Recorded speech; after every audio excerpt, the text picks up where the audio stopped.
closely, you'll hear the gators making their little croaky sounds. And I hope there isn't one down here in front of me, because I will crap my pants.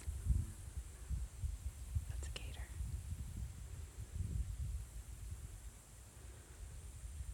And this is part of the Myakka River.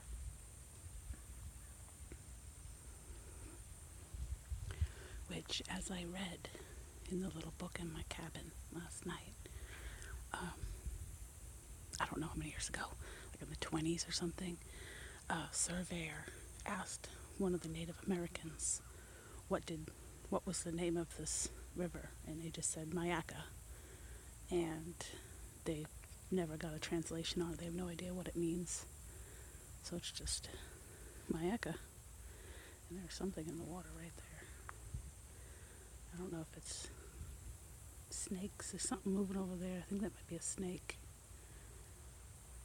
Snakes, turtles, gators. This would not be the water to swim in. Oh, there's bubbles right there. Okay, I'm gonna move on now because I'm not looking to disturb